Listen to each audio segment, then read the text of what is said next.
여성정책과장님께 먼저 드리고 싶은 말씀이 좀 있습니다. 일이 분량이 많다 보니까 마치 과장님을 향해서 한 것 같아서 마음이 혹시 불편하고 그렇기는 하지만 현재 맡고 있는 부소장님이시기 때문에 혹시 말씀을 드리다가 마음이 불편하시더라도 이해해 주시기를 당부드리겠습니다. 지금 우리 해주세요. 네, 오성길 의원님께서 잘 짚어주셨는데요. 가능하면 제가 중복되지 않은 선에서 해보도록 하겠습니다. 먼저 우리 제천 영유가원과 관련해서 이렇게 아픈 일이 오랜도록 지속되는 것에 대해서 정말 저도 유아들과 함께 생활했던 어린 아이들의 선생님이었던 사람으로 정말 가슴 아프게 생각합니다. 그리고 이것이 제천에서 일어났고 아직도 해결이 되지 않고 있다는 것 때문에 마음이 많이 아픕니다. 이게 제천 시민 모두 또 우리 모두가 제천 영유가원 하면 옛날에 영화원이라고 했는데 그 이야기를 들으면 딱 두 가지만 떠오를 겁니다. 외국인 선교사가 천사 같은 마음으로 와서 우리 아이들을 사랑해서 이곳에서 평생을 지냈다. 이 단어로 대변되면서 우리 머릿속에 굉장히 존경하고 사랑하는 마음, 무조건적으로 주고 싶은 마음이 다 들어 있었습니다. 저도 그 중에 한 사람이었다는 것을 말씀드리고요. 그런데 왜 지금 이렇게 슬픈 일을 맡게 됐는가를 되돌이켜보면 세월은 굉장한 속도로 변화했습니다. 사회복지적인 질도 변화했고 생각도 변화했고 과거의 호미로 땅을 팠다면 지금은 컴퓨터가 모든 것을 지배하고 있고 아이들은 스마트폰을 만들고 다니는 시대에 있습니다. 그런데 우리가 전향적인 생각을 지금도 하지 않고 자꾸 과거의 생각에 머물러 있으면 아무것도 할 수가 없습니다. 저는 오늘 이 지뢰를 드리면서 우리가 전향적으로 생각을 해보자. 혹시 과거에 잘못된 것이 있다면 새로 툴툴 털고 새로운 마음으로 가보자는 것을 말씀드리고자 이것을 준비하게 되었습니다. 우리 영유가원과 관련해서 굉장히 오래전 역사가 있죠. 6.25 전쟁을 통해서 전쟁과로부터 시작했습니다. 그렇게 시작된 것이 오늘날까지 왔는데 방금 말씀드린 것과 같습니다. 과거에 그런데 참 놀라운 것이 과거에 6.25 전쟁을 통해서 이렇게 만들어졌던 시설들이 대부분 올림픽을 계기로 해서 다 사라졌습니다. 그런데 아직도 외국 선교사가 그대로 남아있는 곳이 아마 저는 제천이 유일하지 않나 이 생각을 합니다. 그 이유가 외국인들이 하시면서 한국에 대해서 잘 몰랐기 때문에 한국 사람들이 그 밑에서 일을 하게 됐어요. 우리 지금 제천 영유관도 똑같은 형태로 왔습니다.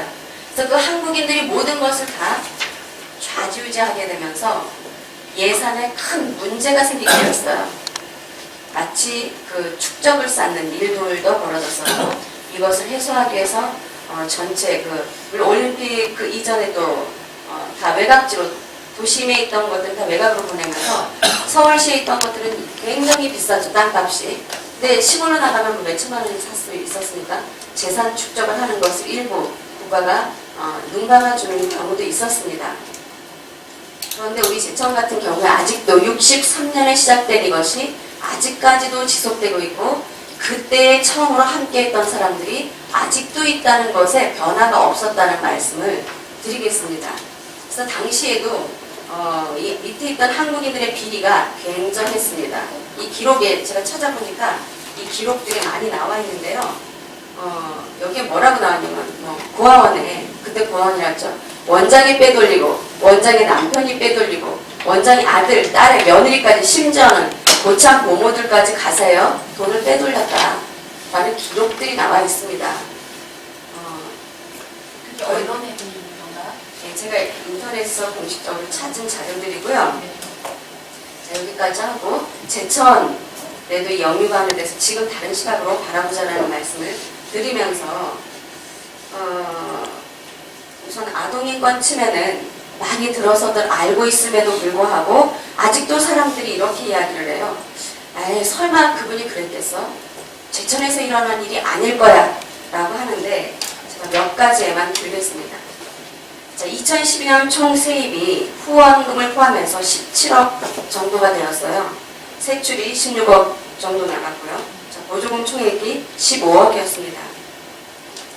이 예산들을 가지고 이 사람들은, 자, 여기에 직원들은 한 3분이 아동 폭행 또는 이제 그 아동들에 대해서 아동인권 침해를 하는 것에 대해서 당연히 의무적으로 신고하도록 하는 사람이 있었지만, 오히려 그 사람들이 아이들을 때리고 가혹하게 함으로써 지금까지 그 문제가 지속적으로 암적으로 존재해 왔었습니다. 이 내용 중에 보면은 아이들이 몽둥이로 맞은 거는 말할 것도 없고요. 차마 어떻게 말을, 그날 현장에서 제가 조금 말씀을 드렸었습니다.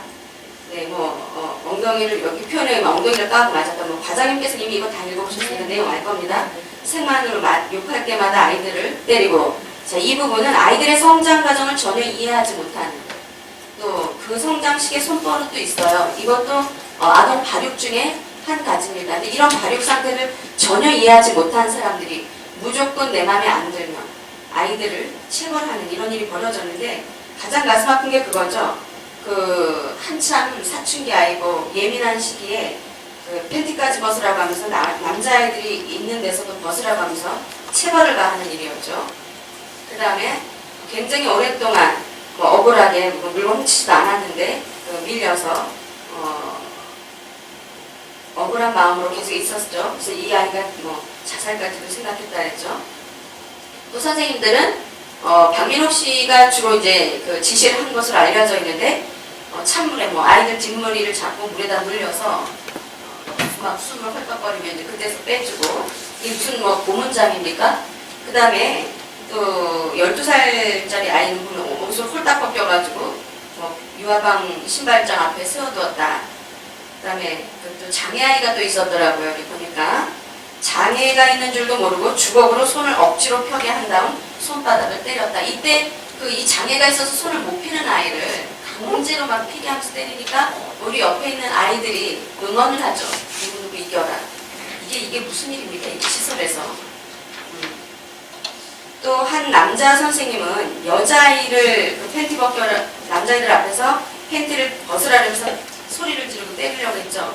그러니까 여자아이가 도저히 팬티를 못 벗겠어서 마지막 자존 심해서 못 벗었죠. 안 벗겠다고. 너무너무 여기 이렇게 표현하고 있어요. 그때 우리에게 팬티를 벗으라고 했지만 남아들이 있어 벗지 않았다. 맞더라도 여자로서 팬티 벗은 채 남자 선생님을 맞는 것은 싫었다.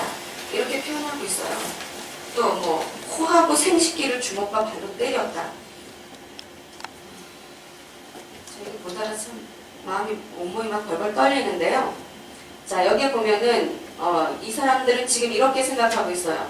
자, 제천 영유아 시설은 하나의 왕국이자 원장, 국장이 절대 권력자다. 이렇게도 표현하고 있습니다. 옷도 물론 마음대로 자기들의 성향에 맞게 입는 것이 아니라 철저히 신발까지도 박민호 원장이 하나하나 다 내줘야만 입었죠. 그 다음에 이제 ADHD, 이 아이들에 대한 것인데 교사가 어려움을 호소했더니 딱 이렇게 그럼 그만 두실 건가요?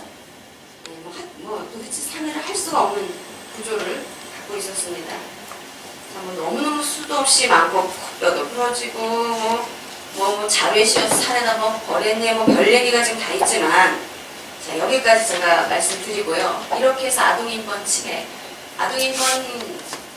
아동 학대와 관련해서 한 5에서 7가지 정도의 이렇게 조항이 있죠. 법에 보면, 그죠? 네. 이 법을 단 하나도 어기지 않은 것이 없다라는 말씀을 드리면서, 저는 오늘 아동인권 침해와 더불어 오늘 또 다른 하나를 제기하고 싶은 것은 바로 교사의 인권도 침해했다. 이 말씀으로 시작을 하겠습니다.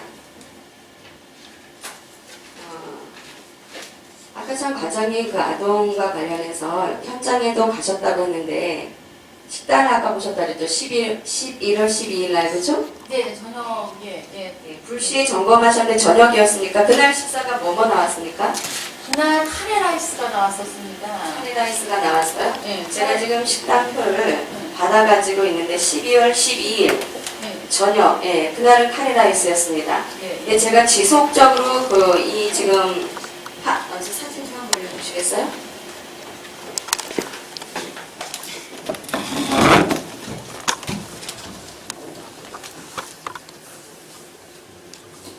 예, 지금 이제 원장님이 과장님이 가신 날은 그 메뉴가 지금 맞지만 대부분 제가 지금 지속적으로 받은 이것에 보면 한 번을 빼놓고는 다 맞지 않습니다. 그냥 식단표는 식단표일 뿐이었습니다. 아, 그 주간 식단 네네. 이거는 안 맞는 예, 사실 거기 계신 주의 분들이 식단표가 있는지 알지도 못하고 오늘 메뉴가 무엇인지도 알지 못해요. 그리고 지금 저 그림 속에 나오는 저것들은 가슴 아프게도 다 차가운 밥이었습니다. 아침에 밥 한 번 하면 찬밥으로 다 그날을 개치했습니다.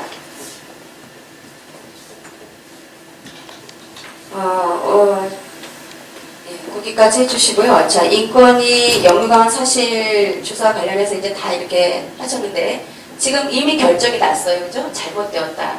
아동 학대를 했다. 다 인정했기 때문에 시설장 교체까지 이야기가 나왔는데 이때 우리 최초의 학대를 견디다 못해 신고했던 사람이 있었죠. 이때 그 신고를 받았던 관련 담당자가 누구십니까?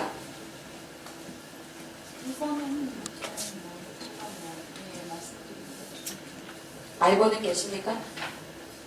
어떤 몇 년도에 언제를 얘기하시는 건지 모르지만 제가 답변하기 좀 그렇습니다, 위원장님. 예. 알고 계셔도 하실 수가 없죠, 사실, 그죠? 그 다음에 최근 이 사건으로 시간계 공무원이 가서 조사를 받으셨죠. 참고인 자격으로 갔던 어떤 입장으로 가셨던 몇 명이나 되시죠? 그것도 정확한 명은 제가 아시면서 답변 안 하는 것으로 제가 이해하겠습니다. 예. 자, 교사인권 부분이 있는데, 자, 이때 이제 아동들의 문제가 불거지면서 무슨 일이 벌어지냐면 박민옥 씨가 교사 전체를 새로 인사발령을 냅니다. 하루아침에. 이동을 네. 해서, 예, 예. 새로 인사발령을 내면서 아이들에게는 엄마죠, 그죠? 교사이자 엄마이죠. 갑자기 모든 것이 뒤바뀌자마자 아이들이 혼란스러워지기 시작했어요. 그래서 그때부터 소요가 일어나죠. 그 내에서, 그죠? 네. 그러는 과정에서 아이들도 문제가 있을 때마다 찍어서 신고하고, 그 다음에 교사들에게는 계속 주의 경고장이 남발합니다. 8월, 거의 7, 8, 9월에 집중하고 있죠, 그죠? 네, 지금 네, 뭐 주의 경고장 거기가 뭐 무슨 기밀성인지 뭔지 모르겠는데 엄청난 주의와 경고장을 내리면서 동시에 무엇을 하냐면 감봉 처리를 합니다. 정직하면서 감봉 처리를 하는데요. 자, 그런데 이 주의와 경고장을 내리는 데는 무엇이 있어야 되는데 징계위원회가 언제 만들어졌죠? 그 징계위원회는 인사위원회에서 하는 걸로 알고 있습니다. 사실은 따로 있어야 되는데 겸했죠, 그죠? 아니, 그렇게 할 수 징계, 있다고 개념 예. 규정이 돼 있습니다. 예. 자, 이 징계 처분을 내려서 뭔가 구실을 만들어야 되는데 만들 수 없으니까 어쨌든 징계위원회를 만들어서 근데 그 징계위원회 구성원이 다 거기서 뻔한 사람들입니다. 그리고 거기 징계위원장이 누구였습니까? 네, 박민옥 씨죠, 그죠? 자기가 그 자리에 앉아서 이제 남발을 합니다. 하면서 감봉을 하는데요. 자, 징계 서류 대장을 제가 그때 달라고 했는데 그때부터 만들어진 서류에 보면 여기 이선임 씨가 있어요. 그죠? 이선임 씨 저기 과장님 아십니까? 이선임 씨는 박민옥 씨랑 같이 국가인권위에서 검찰에 고발된 사람으로 알고 있죠. 그렇죠? 제가 이제 여기 앞에 서류들이 이렇게 보면 라벨들이 이렇게 쫙 붙어 있습니다. 이것은 지금 다 문제가 된 부분을 제가 하나하나 확인하면서 다 라벨을 붙여놓은 겁니다. 자, 그래서 내가 이거를 다 들어서 말씀드리기는 그렇고요. 여기 보면 이선임 선생님이 계시는데 이분은 지금 박민옥 씨 오빠 부인의 동생입니다. 네, 동생이죠. 여동생이죠. 네, 사진. 네, 그러니까 사돈 관계이지만 자, 이분이 아동의 머리채를 잡아서 물에 쑤셔박은 사람이죠. 인권이. 네, 근데 이 사람을 인권위에서 어떤 권고 조치를 내려서 처리한 것이 있습니까? 아니 이제 그 사람은 고발이 됐기 때문에 이제 네. 경찰에서 조사해서 검찰로 넘어서 재판을 받아야 되는 사람입니다. 근데 이분이 감봉이 되었어요. 누가? 이선임 씨가? 예, 이선임 씨가 감봉이 되었는데 감봉 처리 문서가 있는지 한번 확인해 보시고요. 메모 잘 해주세요. 이 사람 감봉 처리된 문서 차후에 저에게 제출해 주시기 바랍니다. 이선임 씨가 언제 감봉이 된 거죠? 제가 그 저기 이천- 직원 징계 내용에는 엄청 알고 있는데. 네, 징계서를 박민옥 씨가 혼자서 자기가 감봉 처리를 한 걸로 저는 알고 있는데 한번 이 사실관계를 확인해 주시고요. 네. 그 다음에 양민희 선생님이 있어요. 이분이 감봉이 2009년 8월, 9월, 10월 3개월간 있었죠. 2009년? 네. 이유가 무엇이죠? 양미 2개월 감봉. 2개월요? 2개월 감봉. 네, 2개월 감봉. 이유가 뭐죠? 아동 최골씨 얼굴과 팔에 찰과 상생기만.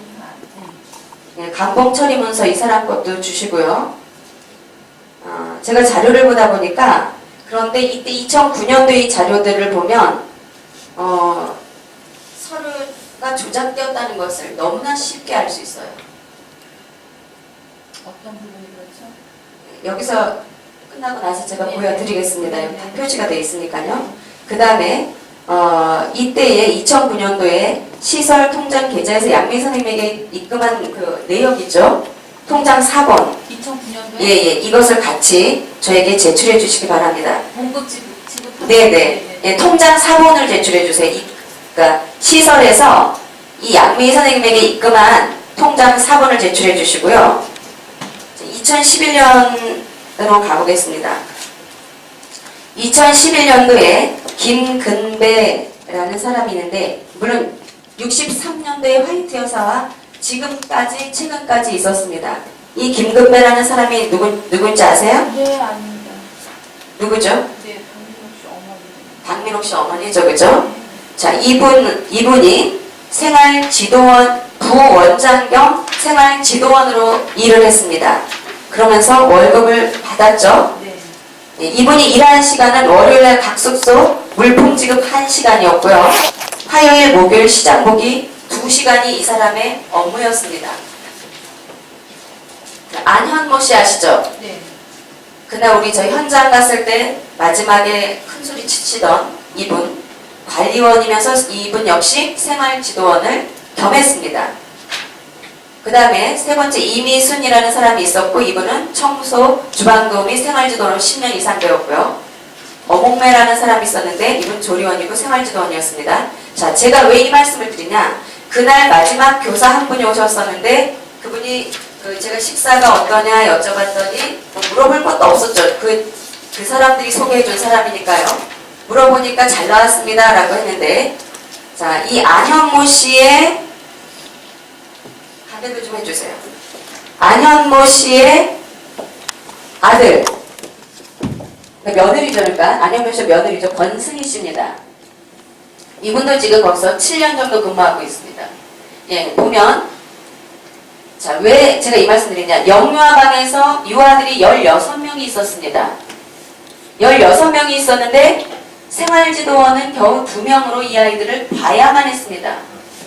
그게 몇 살 아동이죠? 0세에서 7세를 한 반에 본다 그러더라고요.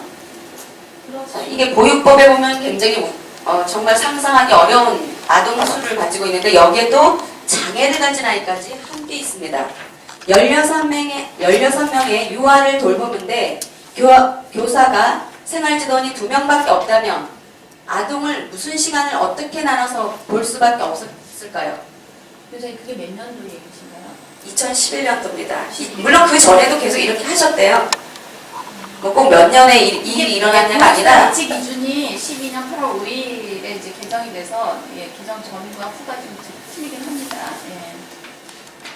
네, 그러면 그거는 별도로 한번 확인해 보시고요. 네. 자, 이렇게 했는데 문제는 지금 아까 제가 앞에 말씀드린 대로 안현모 씨나 또 김근배 씨나 이런 분들이 생활지도원이란 이름으로 월급을 타먹었습니다. 왜냐? 안현모 씨가 관리원으로서 월급 받는 것보다 생활지도원으로 받는 것이 훨씬 더 돈이 많이 나갔기 때문에 받을 수 있었기 때문에 이름을 올려놓고 실제적으로 근무를 하지는 않은 거죠. 그래서 선생님들은 둘이서 24시간을 서로 봐야만 했던 겁니다.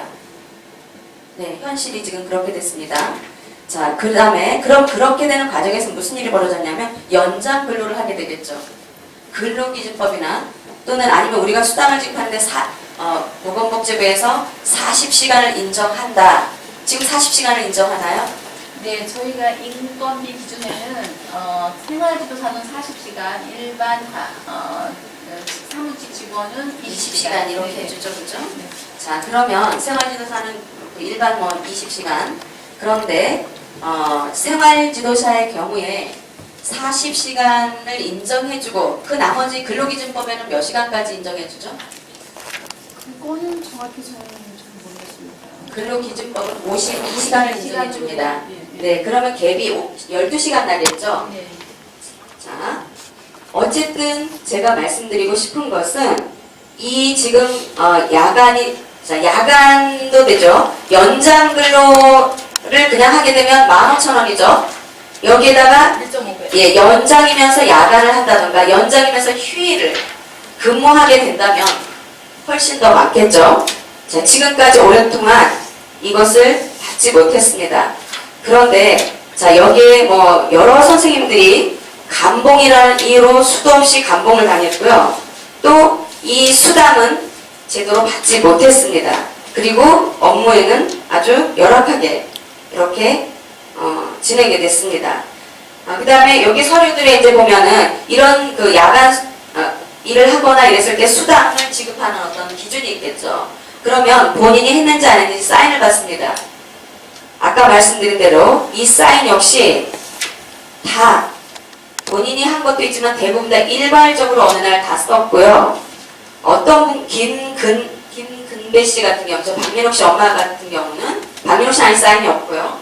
김근배 씨 같은 경우는 이 교사가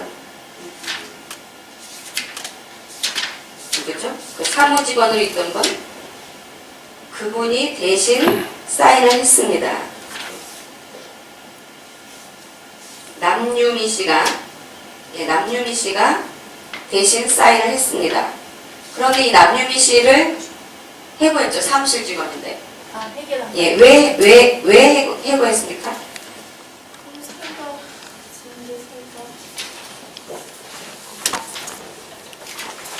그 내부적인 위반사인데요. 회계는 굉장히 중요한 부분입니다. 근데 이 사람을 해고했습니다. 이게 뭐 허위사실 유포, 명예훼손, 직장 상사에 대한 환경, 업무 지시 불이행. 예, 이제 거기 뭐 여러 가지 징계 사유를 보면 내용이 있는데 내용이 뭐 이건 어떤 기준이 있는 것이 아닙니다. 그냥 박민옥 마음입니다. 내가 무슨 마음을 갖냐에 따라서 그냥 징계 주고 감봉 주고 예, 수당도 더 주고 예쁜 사람 더 줄 사람 더 주고 이렇게 했습니다.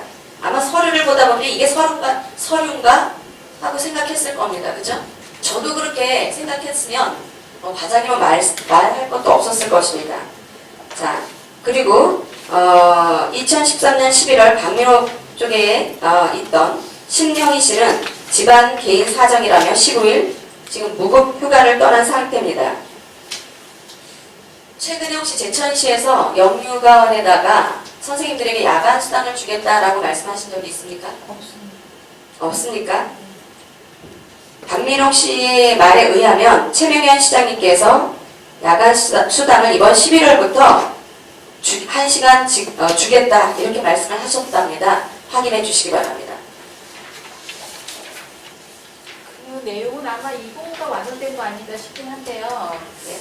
그 시설 종사자 중에서 이 이제 연장 근로 시간 때문에 이제 그 아까 말씀하신 42시간을 줘야 된다는데 그 인건비 지원은 40시간까지만 되니까 아마 이게 그쪽 저쪽 고용노동부나 이런 데 이의 제기를 한 것 같습니다. 그래서 거기서 노동청에서 행정지도로 공문이 온 게 그 노동시간 가다 부분은 노사 협의를 통해서 근로시간을 개선해야 된다는 지도를 해야 되고 현재 그 영세에서 그러니까 0개월에서 36개월 3세까지는 그 영아반 종사자들은 야간 근무 시간 1시간을 인정할 수 있다는 그런 공문을 받았다고 합니다. 공문가 완성된 예, 제가 부분을 좀 알고 싶은 것이 이제 저희 보육법에서는 영유가 선생님들에 대해서 그 보수도 나오고, 그죠? 또 거기에 대한 수당도 이렇게 지급하는데, 여기 지금 영유가원 시설에 있는 영유아들은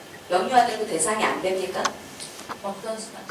보육비 지금 뭐 지급 보조 수당이라든가, 아니 선생님들을 말하는 게 아니고요. 아, 양육수당. 양육 수당 있잖아, 아동에 대해서. 양육수당 수수료도 나. 걔네는 생계형으로 들어가서 네, 해당 사항이 안 되니까. 대상자이기 예. 때문에. 예, 그건 제가 궁금해서 질문을 드렸고요. 네. 여기에 보면 그 이제 40시간을 이야기하고 있지만 실제로 근로기준법에는 52시간을 말하고 있기 때문에 이 지침서에 보면 법정 근로시간 과다 초과 시 시간 외 근무 수당 등 미지급 등에 따른 노사 분쟁이 발생하지 않도록 하라라고 이렇게 분명히 되어 있어요.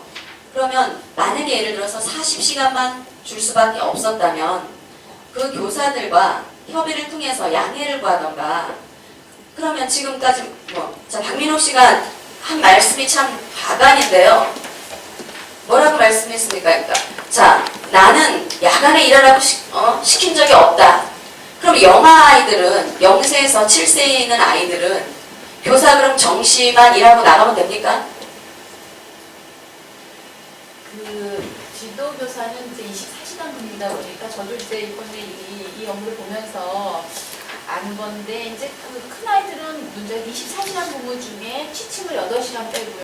식사 시간 3시간 빼고 휴게 시간을 그전에는 2시간을 뺐었는데 이제 이번에 2.5시간을 빼는 걸로 이렇게 돼 있어가지고 그 하루에 24시간 근무를 하지만 휴게 시간 빼고 나면 근무 시간 8시간 플러스 나머지 시간을 지금 연장 근로 방식으로 이렇게 주는 거거든요. 근데 지금 2시간일 경우에는 지금 40시간이 초과돼요. 그렇지만 2.5시간으로 휴게 시간을 계산할 경우에는 40시간에서 조금 미달 37.5시간이 나오거든요. 이분들이 근무를 어떻게 하셨냐면요. 24시간씩 했습니다. 그렇죠. 그러니까 영화 24시간씩 막교대를 했어요. 나와요. 그래서, 네. 그래서 영화 큰 아이들은 뭐 10시부터 6시까지 선생님도 잘 수도 있겠지만 영화는 사실 그 시간을 못 자는 건 사실이라고. 그리고 또 하나, 직장이라는 것은요, 아이들이 잔다고 그 시간이 내가 쉬는 시간이 아닙니다.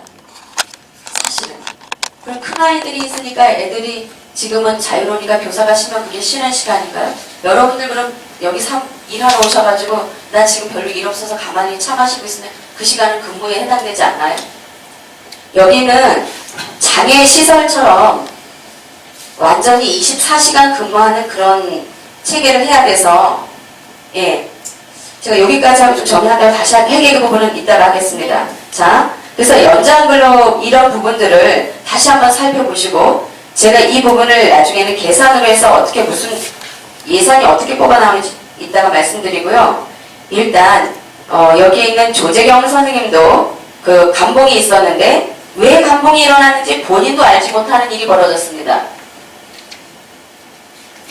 어떻게 교사가 자기가 감봉된 2012년 5월에서 7월 사이에 일어났는데, 조재경 교수 9월에 있었죠. 네, 출산휴가 끝나는 동시에 감봉이 7개월 있었어요. 7개월. 네, 7개월 동안 있었는데 왜 내가 감봉을 당해야 하는지도 몰랐고요. 자, 우리 상식적으로 그러면 왜 내가 감봉되는지 따져야 되는데 여기 따질 수 있는 구조가 아닙니다. 저기 뒤에 한번 보십시오. 저기는 지금 어떻게 보면 두 가정이 완전히 이 시설을 지배했습니다. 보세요. 화이트랑 같이 64년부터 있었던 분이 김근배 씨고요. 이분 딸이 박민옥 씨인데 6살부터 이 시설에서 살았습니다. 같이. 그리고 이 박민옥 씨의 오빠가 되는지 오빠인지 남동생인지 모르겠지만 이분은 현재 화이트의 양아들이라고 합니다. 그리고 이선임 씨는 바로 이 아들의 부인이니까 김근배 씨의 며느리입니다. 아니, 며느리의 여동생. 며느리의 여동생입니다. 그리고 밑에는 보면 안현모 씨도 이 시설에서 계속 같이 살았습니다. 그리고 그 부인도 최근까지 있다가 이런 일이 터지면서 지금 밖으로 나가서 살고 있고요. 안성훈 씨 누구죠? 며느리죠? 아들인데 이 아들도 여기에서 직장을 갖고 있다가 최근에 나갔고요. 그 부인이 지금 근무하고 있죠. 지난번에 와서 예, 해줬던 그분 있죠. 예, 여기까지 하고 잠시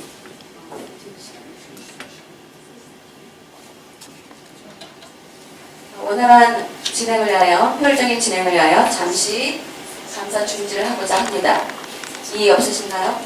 네, 없으시면 3시 40분까지 정리를 하도록 하겠습니다.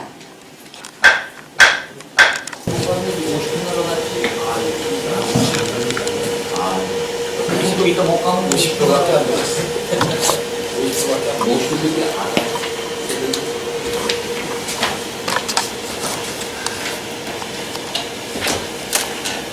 의석을 정돈하여 주시기 바랍니다. 성원이 되었으므로 자치행정위원회 2013년도 행정사무감사 계속 실시를 선포합니다. 여성 정책과에 대한 질의를 계속하도록 하겠습니다.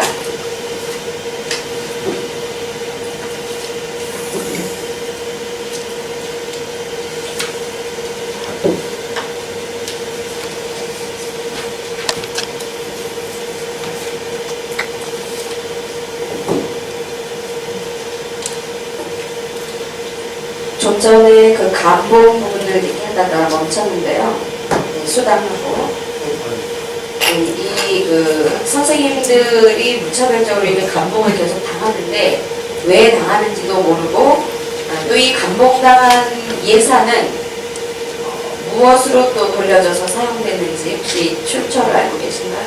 사용처를? 저희가 이제 보조금을 줄 때 전체적으로 이렇게 인건비 얼마 이렇게 주기 때문에 이제 정산받을 때 그 인건비에 대한 정산을 같이 뭐 기계인에 대해서 어떻게 쓰여졌다 이런 거는 그걸 같이 알겠습니다. 예, 아까 제가 그 징계위원회 말씀을 드렸는데 이 징계위원회도 아주 급조로 만들어졌죠. 그 전까지 있었던 것이 아니죠. 운영 규정에 대해서는 저는 잘 모르시겠어요? 이번에 처음 봤기 때문에 제가 어제 운영 규정에 대해서 2007년도 거 달라고 했었잖아요. 이거 이따가 제가 질문 드리겠습니다. 뒤에라서. 자, 2013년도, 올해가 지금 2013년도죠. 8월 2일 날 박민옥 주도로 제천 영유가원 징계위원회가 개최되었습니다. 근데 이날 박민옥이가 뭘 받은 날이죠? 네, 2일까지 수습상 교체하라고 저희가 마지막 날이죠. 예. 그죠? 근데 이날 징계위원회를 개최해서 그 직원 2명, 장 누구누구, 박 누구누구를 정직시킵니다. 그러면서 뭘 했냐면은 회계 담당 1인 역시 해고합니다. 남유미 씨죠.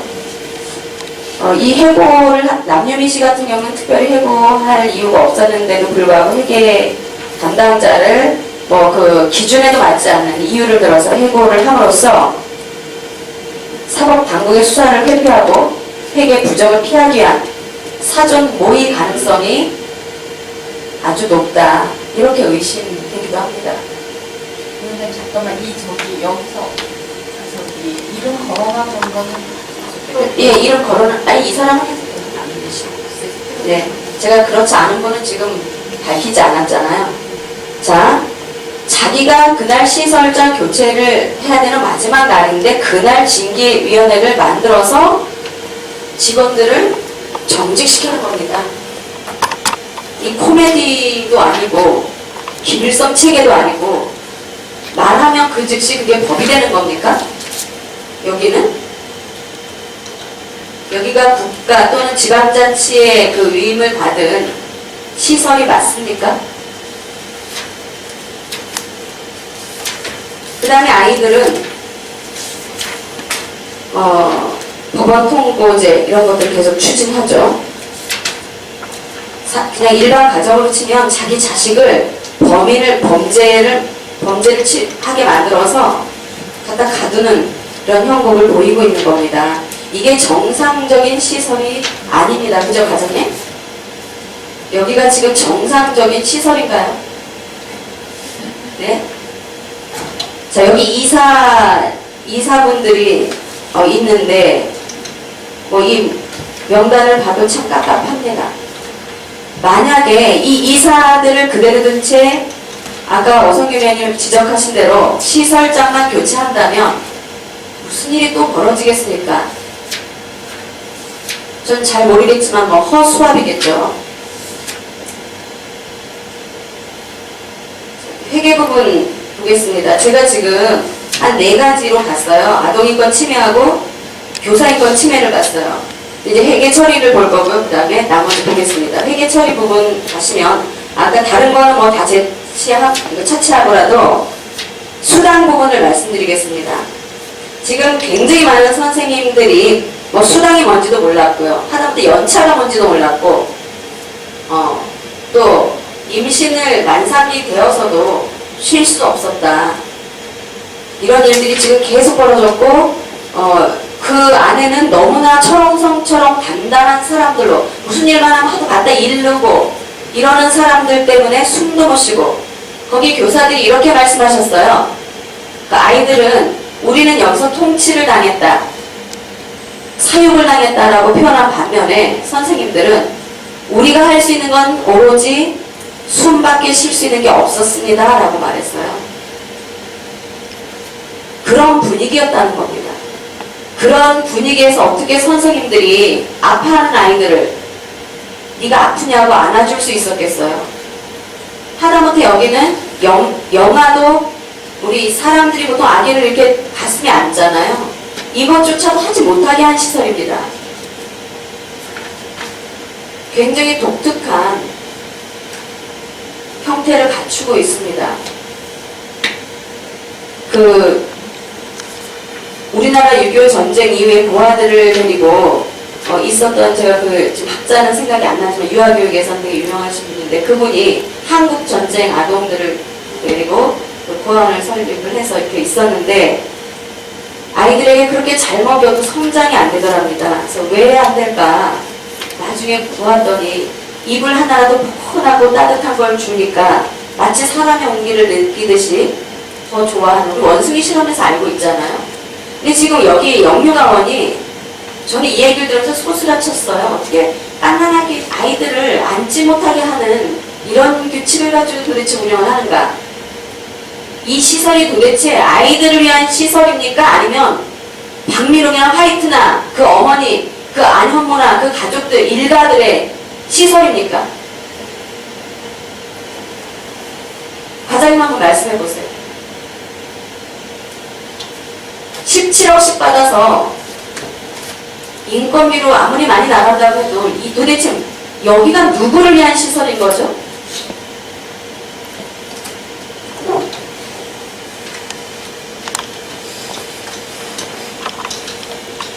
여러 번 말하는 것조차도 아까운 일이라고 생각이 듭니다.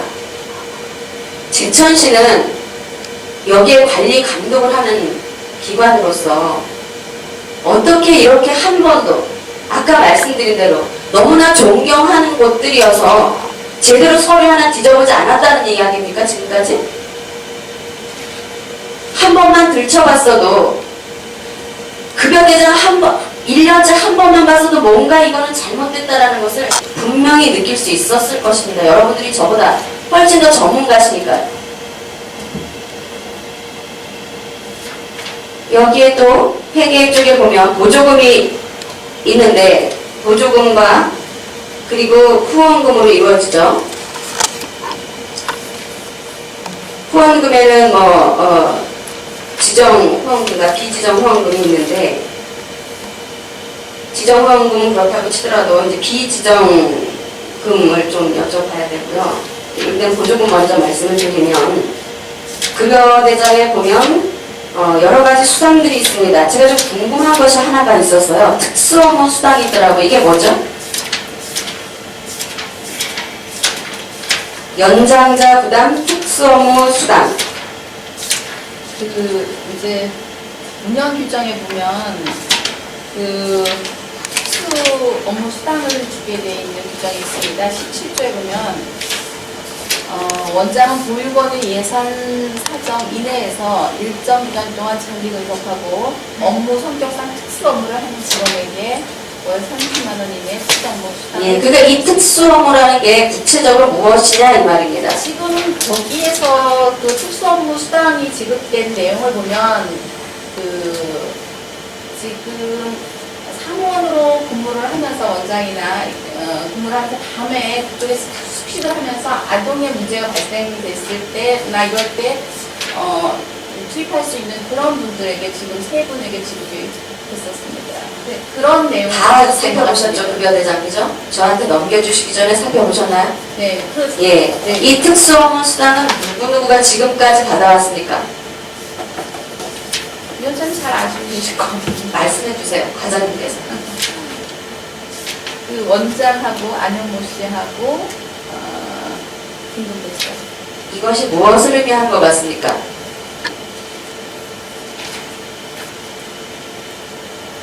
그냥 돈 나눠 먹은 거죠, 그죠? 자기들끼리 그냥 나눠 먹은 거죠. 또 하나가 있는데, 이 예산 중에 또 영양사가 쓰는 부식비, 이 적은 돈이 아니죠. 부식비가 굉장히 많은 것을 차지하는데, 이 영양사가 부식비가 얼마 나오는지도 모릅니다.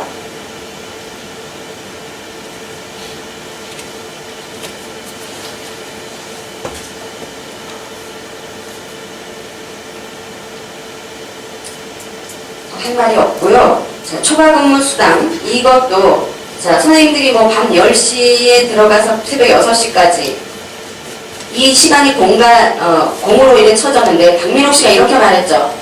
야, 나는 밤에 일하라고 말한 적이 없는데 이 사람들이 자발적으로 스스로 일을 했다. 자발적으로 한 것에 대해서 내가 돈을 줄 수가 없다라고 이야기를 했어요.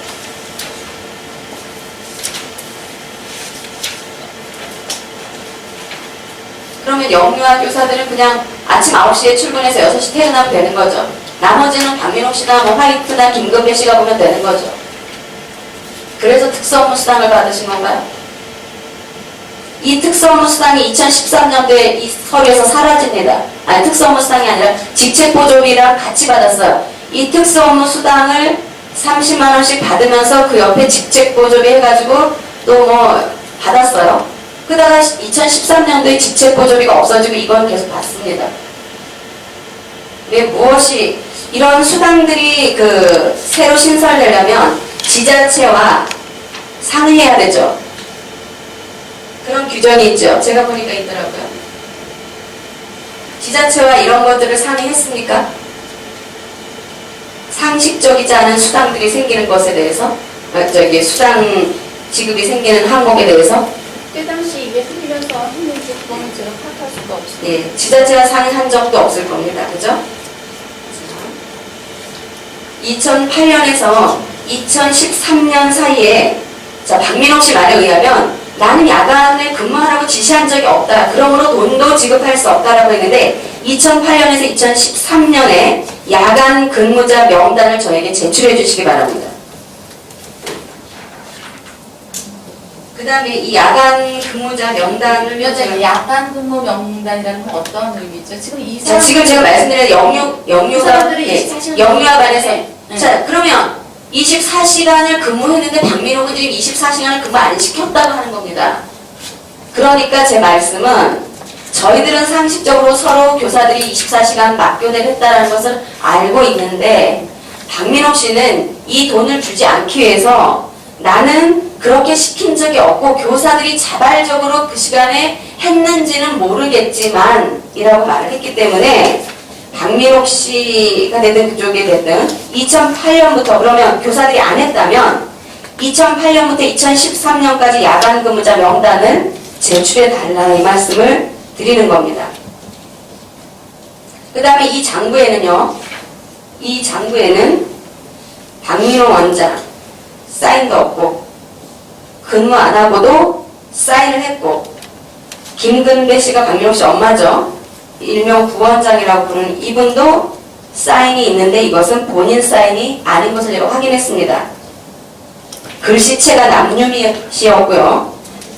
또 안영모 씨 역시 관리원으로 일했고 실제로 생활지도원으로 일하지 않았음에도 불구하고 돈은 생활지도원 돈을 받아갔습니다. 이것은 철저히 위장 막은 직책이죠, 그죠? 이 돈은 반드시 회수하셔야 될 겁니다. 그 안현모 씨가 이제 아이들 출퇴근을 차로 시키고 그거는 관리원이 하는 일입니다. 이게 그분이 어, 직도원에 속하는지 속하는지 그렇게 국가가 그런 일들까지 그렇게 친절합니까? 이 사람은 이 시설에서 30년이 넘게 자기 부인과 아들들 데리고 같이 살았습니다. 월급까지 받으면서 공유재산입니다. 시설. 이 모든 것들도 그분들이 만약에 봉사를 하거나 자원봉사를 했다면 이해가 가지만 만약에 월급을 받았다면 시설 사용료를 반드시 내셨어야 될 겁니다. 이것도 다 환수 처리하십시오.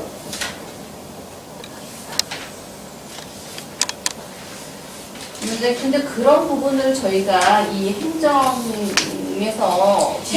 지금 무슨 감독의 한계가 어디까지인지 그러니까 지금 잘 적어두셨다가 철저히 따지란 말씀입니다. 그런 거 다 지금 그래서 제가 사실을 알려드리는 것이고 이 사실을 적으셨다가 그들에게 왜 이의제기를 못합니까? 그리고 행정처분을 내렸는데도 아직도 그 사람이 뭔데 그렇게 앉아있습니까?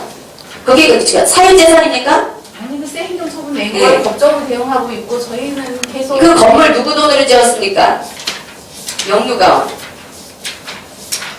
지금 박민옥 씨 가족들이 다 6살부터 가서 살았어요. 그 다음에 안현모 씨 가족들이 다 거기서 살았습니다. 수도세, 물세 다 누가 냈습니까? 그 사람들은 그 건물 사용료 내야죠, 당연히. 월급까지 받았으니까요. 공유재산을 가지고 사적으로 사용한 부분입니다. 반드시 회수하십시오. 월급을 받았다면 월급, 그 다음에 아까 말한 생활지돈이 아니면서 또 생활지돈 돈을 받아간 부분 반드시 공문으로 처분을 내려주시기를 바라고요. 처분 내린 것을 저에게 자료를 주시기 바랍니다. 안 그러면 이분들은 시설에서 나가야 되죠. 자, 화이트 같은 경우는 과거법에 의해서 시설에서 살 수 있었습니다. 네, 지금 아니 근데 화이트를 제외한 나머지 사람들은 아닙니다. 왜? 정사원의 가족도 시설에서 살 수 있는 규정이 있습니다. 규정이 있어요? 네네. 그 규정을 지금 국가가 바꾸려고 하죠. 이렇게 문제가 많이 됐기 때문에. 그럼 악용한 거죠, 이 사람들은. 그럼 며느리는 거기에 먼저가 받는 겁니까? 2015년 8월 6일까지 그게 외관이 있고요. 지난번에 언제까지요? 그 같은 건물에 살았을 경우는 2015년 8월 6일, 또 다른 건물에 살았을 때는 더 그건 정확히 제가 기억이 안 나는데 더 길게 지금 유예 기간이 있습니다. 그러면은 모든 시설의 직원들조차도 다 그냥 시설에 살면 되겠네요. 시설 종사원의 가족이라고 이렇게 표기가 그러니까 시설 종사원뿐만 아니라 그 가족까지 다 살 수 있는 거네요. 자, 제가 이거를 중앙에 알아봤어요. 물어봤더니 문제가 너무너무 많아서 개정을 추진하고 있다고 합니다. 네, 개정을 추진하고 있기는 하는데 유예 기간이 자, 이 지금 시설 내에서 살았는데 그 부분도 아마 철저히 따져봐야 될 겁니다. 그냥 사는 거는 사는데 우리가 개인적으로 생활에 필요한 이 모든 것들을 다 시설에서 국가 돈으로 다 해가면서 밥도 여서 먹었을 거 아닙니까? 여기 물품 이거 뭐죠? 이쪽에 보면 아이들에게 나간 예를 들어서 육류를 샀다. 그러면 굉장히 조금 다시 산 부분들이 있습니다. 이거는 아이들에게 줄 수 있는 부분이 아니에요. 자기가 삶을 영위하는데 모든 것을 여기에서 다 생활을 하면서 월급까지 받은 겁니다. 이 부분을 철저히 따지셔야 됩니다. 환수 조치 꼭 하시고요. 안 그러면 공유재산 이 시설 내에서 당연히 나가야 되죠. 왜 큰 소리 어디서 칩니까? 현장 감사를 간 데서. 근데 그걸 어떻게 환수를 가격을 어떻게 따져서 어떻게 그건 지금 여기서 못하죠, 과장님. 추후에 과장님의 지혜를 짜내셔서 만들어 내십시오. 어려운 부분입니다. 그 다음에 안현모 씨의 위장 취입은요, 생활지도사가 아닌데 생활지도사로 한 것, 이 부분들도 다시 철저히 따지셔서 환수시키십시오. 그 다음에 그 시간명령 확인대장을 제가 살펴봤습니다. 그 다음에 여기에 보면 근무 확인 시간을 일괄적으로 컴퓨터에 출력을 해서 사인을 쭉 받았습니다. 가능한가요, 이게?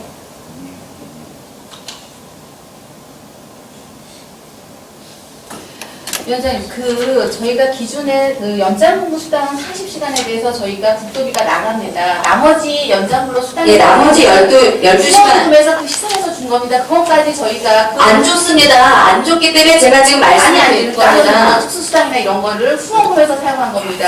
그러면 후원금에서 저희가- 인건비 쓸 수 있나요? 네, 인건비 어디까지 쓰나요? 한계가 무엇이죠? 후원금 규정에 보니까 네, 그렇게 쉽게 쓸 수 있는 부분은 아니었습니다. 인건비 쓸 수 있습니다.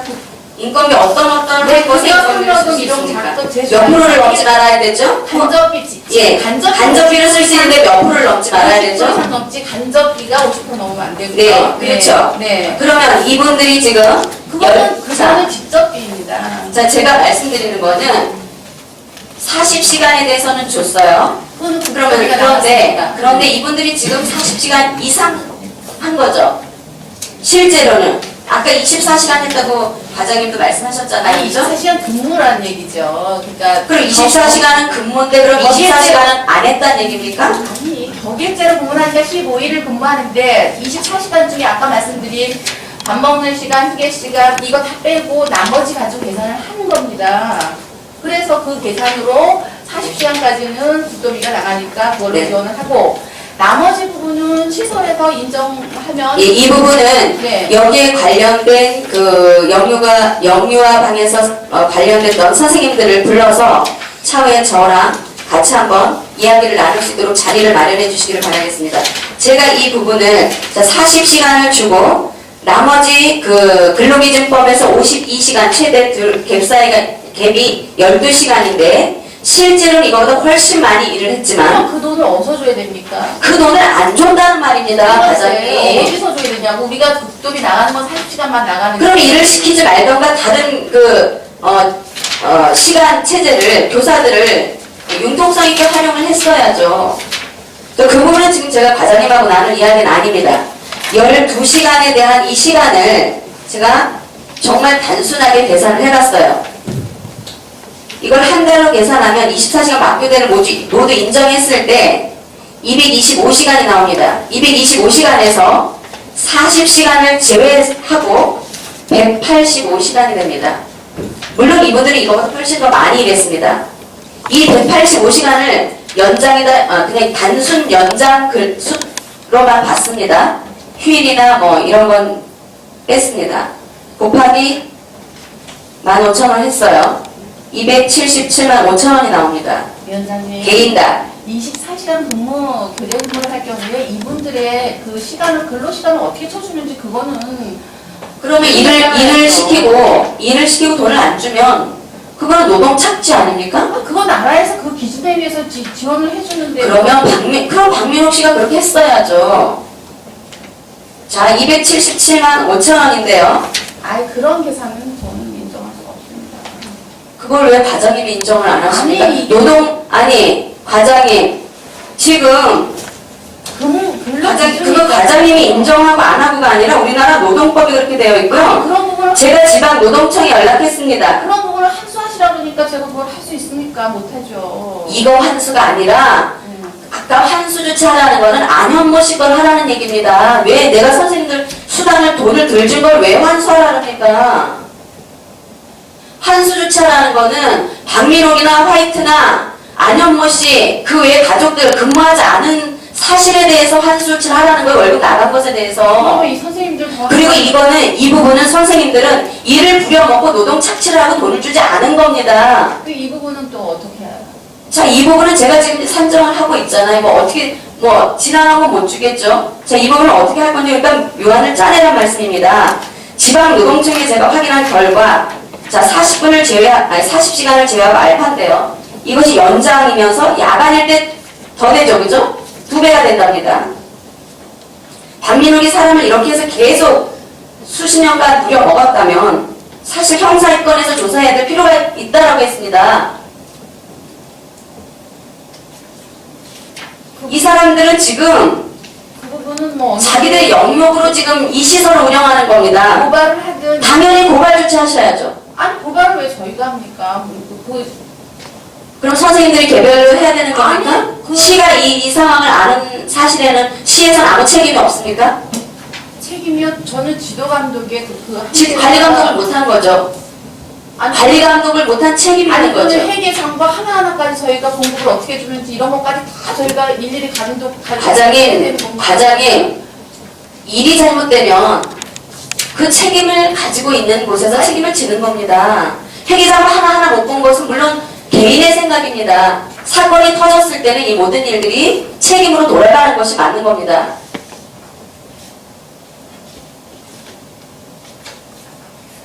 자, 운영규정이요.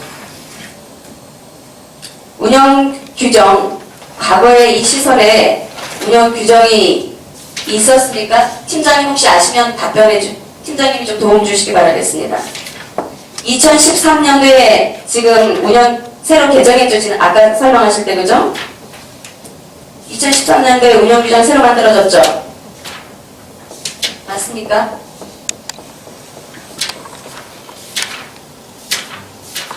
팀장님 누가 도움을 좀 주시죠?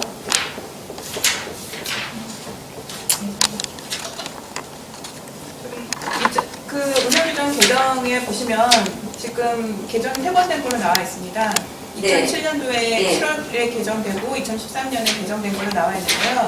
네. 그때 그러면 2007년 7월 운영규정을 제가 달라고 했었는데 오지 않았거든요. 2007년 7월 운영규정은 왜 저한테 못 주시는 거죠?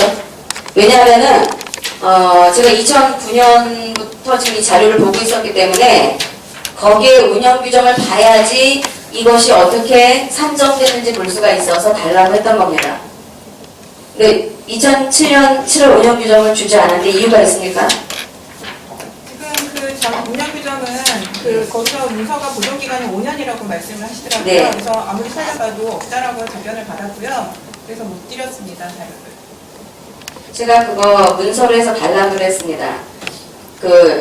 2007년 회의를 한 것인지 아니면 아예 없었던 것인지 제가 알기로는 형식적으로 없었을 텐데 있는 것처럼 지금 말을 한 거로 저는 생각이 들고요. 자, 이 지금 전체 서류를 보았을 때 정말 육안으로도 이것이 다 수정되었다는 것을 명명백백히 알 수 있습니다. 꽤 맞춘 흔적들이 수두룩하게 보입니다. 제인 화이트는 50년간 한국에서 한국 아이들을 데리고 함께 생활을 하면서 지금까지 의사소통 하나 제대로 된 문장을 하지 못합니다. 어떻게 아이들과 소통할 수 있었겠습니까? 아이들의 아픔을 어떻게 나눌 수 있었겠습니까? 마음가짐이 절반인데 마음가짐조차도 50년이 되도록 없는 것이 아니냐, 그런 생각이 듭니다. 그리고 이 시설은 아까 제가 빔에서 보여드린 것처럼 친혈육이 아니어도 친혈육과 다름없는 그보다 더한 특수관계로 있는 것을 알 수 있습니다.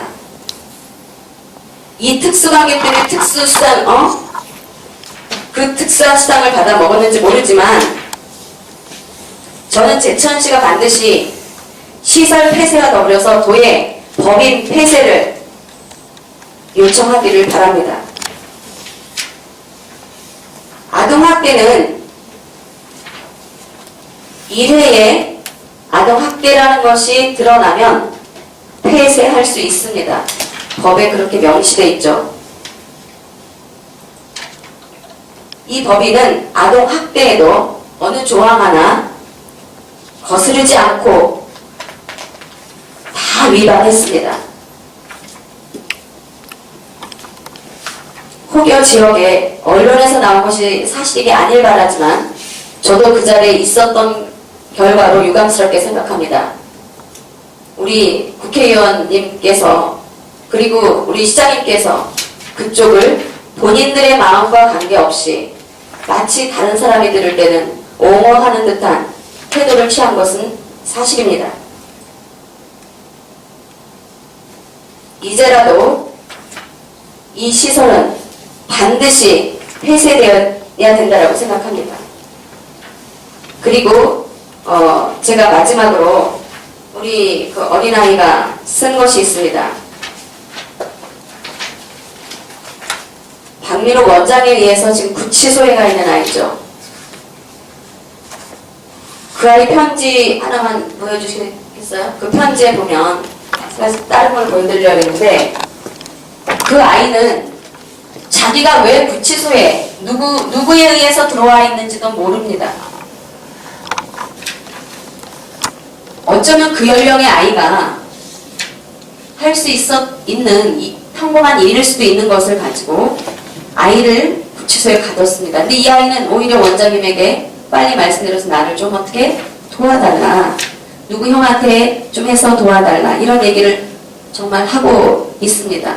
얼마나 내가 왜 누구에 의해서 여기에 와 있는지 모른다는 것은 이게 김일성 체제에서나 있을 수 있는 일 아닙니까?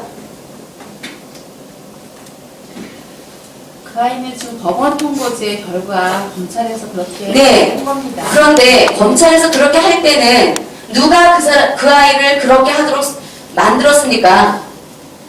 그 아이는 누구의 손에서 따뜻하게 살아야 하는 아이입니까? 바로 그 시설에서 감싸고 따뜻하게 해서 어떻게든 사람으로 만들어내야 되는 시설입니다. 시설이기 이전에 거기는 엄마의 품입니다.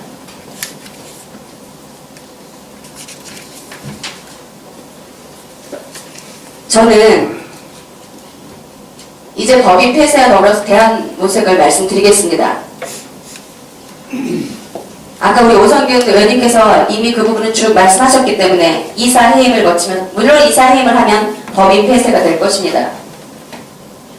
그것과 더불어 법인 재산 몰수를 반드시 해야 한다고 생각합니다. 왜냐하면 보신 것처럼 그분들은 특수한 관계로 지배층으로 있기 때문입니다.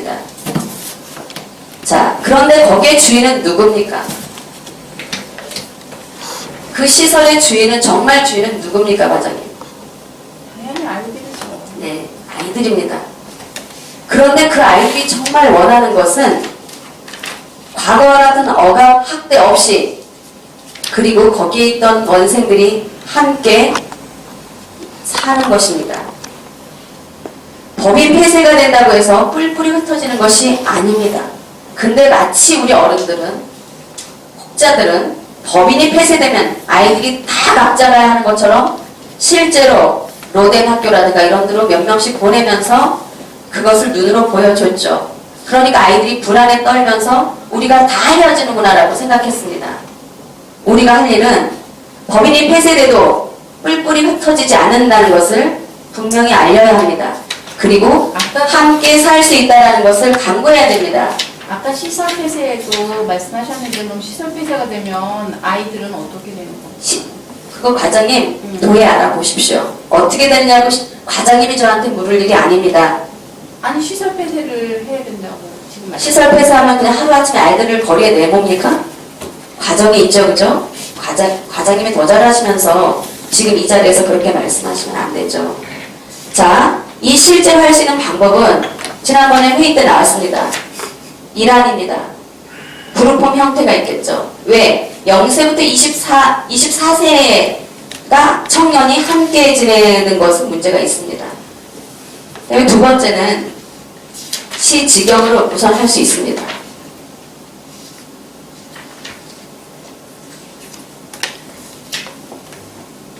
위원장님 그렇게 할 수 있도록 도와주세요. 네, 도와드리겠습니다. 제가 할 수 있는 한 도와드리겠습니다. 제가 이 아이들 때문에 정말 밤잠을 못 잤습니다. 그런데 오늘 제가 서두에 말씀드린 것처럼 제가 지금 오늘 이러한 이야기를 드리는 것은 과장님을 질책하자고 한 자리가 아닙니다. 혹 과거에 우리 직원분들이 미처 그때 새롭게 판단하지 못해서 이러한 결과를 낳았다면 지금이라도 개선해서 가는 것이 우리가 그 아이들을 위해서 최선을 다하는 길이라고 생각합니다. 이 아이들은 장애 아이들 또는 시설에서 평생을 있게 될 아이들, 사람들과는 다릅니다. 차원이 다릅니다. 이 아이들은 18세가 되면 사회로 나와서 우리와 함께 살아가야 할, 함께 어깨를 나란히 해서 당당히 걸어가야 할 아이들입니다. 근데 이 아이들이 밖으로 나오기도 전에 가슴에 화염사 같은 폭탄을 가슴에 심고 사람에 대한 신뢰를 아시죠? 인생에서 가장 무서운 것이 사람에 대한 신뢰를 갖지 못하는 겁니다. 근데 이 아이들은 1차적으로 이미 부모나 어떤 사정에 의해서 버림받은 아이들입니다. 우리가 아무리 좋은 환경에 아무리 좋게 해줘도 1차적으로 사람을 믿지 못하는 불신이 강한 것들을 기본적으로 죽을 때까지 가져갈 수밖에 없는 삶을 살 수밖에 없는 사람들입니다. 그런데 환경조차도 이 아이들을 이렇게 해서는 안 될 것입니다.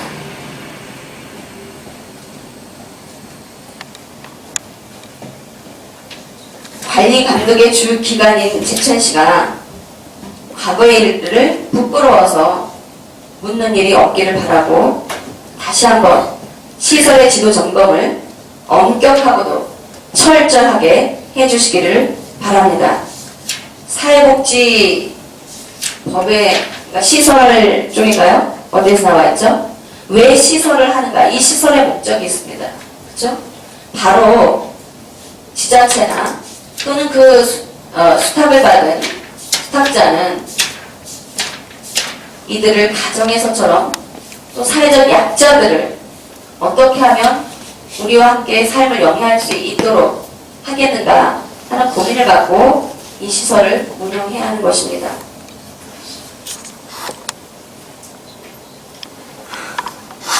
과장님, 지금 심경을 한 말씀 해주시기 바랍니다. 네, 위원장님 하시는 말씀은 근본적으로 아이들을 위한 거고 누구나 다 지금 영유아 문제는 아이들이 어떤 식으로든 학대받지 않고 또 인권 가족에 관한 사랑을 받고 자라갈 아이들에 대한 우려라고 생각이 됩니다. 그 부분에선 누구도 동감하지 않는 분이 없을 겁니다. 여러 가지 우려하시고 걱정하시는 부분이 정말 잘 해결될 수 있도록 시의회, 집행부 시민에서 시민들이 같이 힘을 합쳐서 이 문제를 해결해야 된다고 생각합니다. 참 안타까운 시설이라고 생각이 듭니다.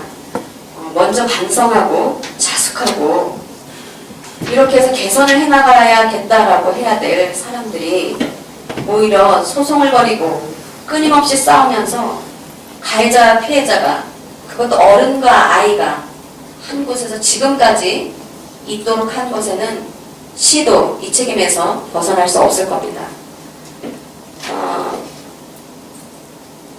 반드시 제천시는 누구누구에 의해서 혹여라도 좌우되지 말고 아이들만 바라봐 주시고 도가 만약에 이 법인 폐쇄에 대해서 민주적 했다면 강력히 공식 채널을 통해서 이 법인을 폐쇄할 수 있도록 주문해 주시기를 바랍니다.